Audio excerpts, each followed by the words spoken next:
मामला ये है मैम कि मैं अपनी भूमि में निर्माण कर रहा हूँ, मकान निर्माण। तो यहाँ में 10 तारीख को निर्माण कराने के लिए हमने लेबर लगाया था, जो साफ सफाई कर रहे हैं। सुबह 7 बजे के बाद में 10 तारीख दिनांक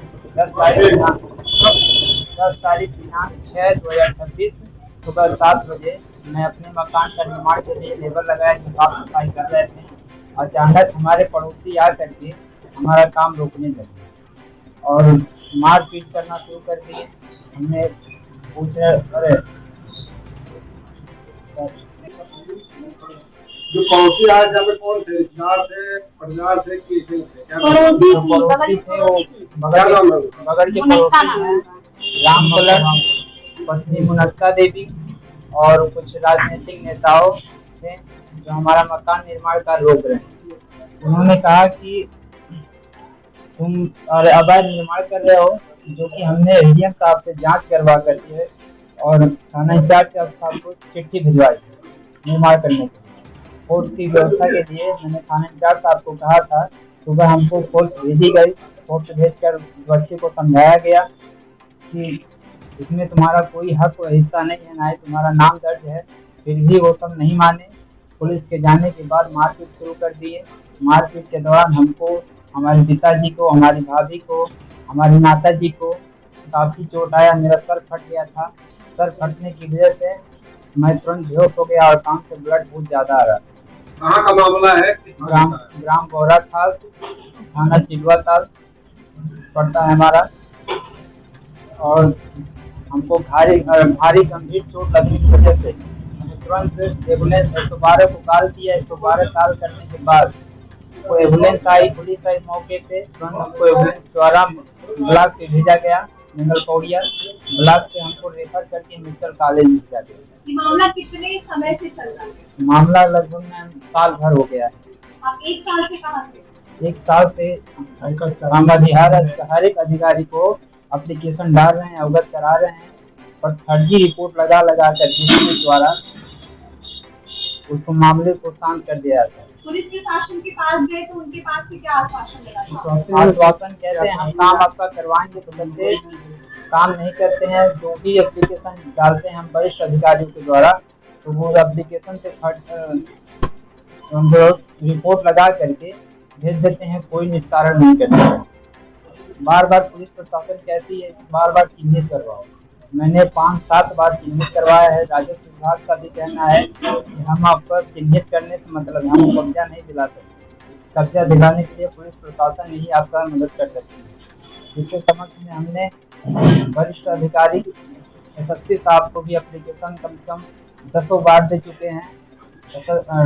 डीआईजी साहब को भी 2 बार दे चुके हैं और एडीएम साहब को 5-6 बार दे चुके हैं। कोई कार्रवाई अभी तक आश्वासन नहीं मिला? आश्वासन कोई नहीं मिल रहा है सर। मकान निर्माण हमारा पीछे रुका हुआ है और रहने के लिए ना कोई अस्थायी मकान है, न छत।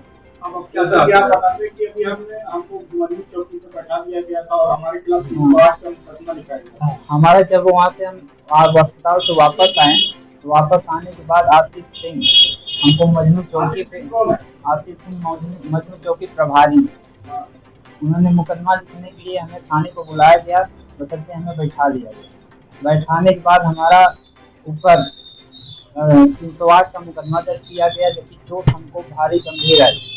इसका मेडिकल रिपोर्ट भी पुलिस प्रशासन के पास भी है, फिर भी हमको बैठा लिया गया। बैठाने के बाद शर्त ये रखा गया कि तुम्हें अगर तुम्हारे प्रति अगर कोई मुकदमा अच्छी लिखी जाएगी तो तुम्हें जेल भेजा जाएगा, अगर तुम्हारा मुकदमा नहीं लिखा जाएगा तो तुम्हें छोड़ दिया जाएगा। हमने मौके पे डर के हमने जो कहा पुलिस वालों ने वो कर दिया है। करने के बाद हम घर चले। अब विपक्ष पार्टी ये चाहता है कि हम 308 में हमको जेल भिजवा के, जेल भिजवाने के बाद हमारी जमीन को कब्जा कर। इसमें पुलिस प्रशासन भी, स्थानीय मजनू चौकी कोई मदद नहीं करती। हम ये चाह रहे हैं कि कोई वरिष्ठ अधिकारी द्वारा एसएसपी साहब से कह करके इस घटना की जांच करवाई जाए। हमारे मकान निर्माण कार्य में पूरा सहयोग पुलिस को दिया जाए। आपके पास जमीन की जो कागज है वो आपके पास उपलब्ध है? सभी कागज उपलब्ध है। जितना भी जांच हमने करवाया है, ये एसडीएम साहब का रिपोर्ट है, जांच करवाया का और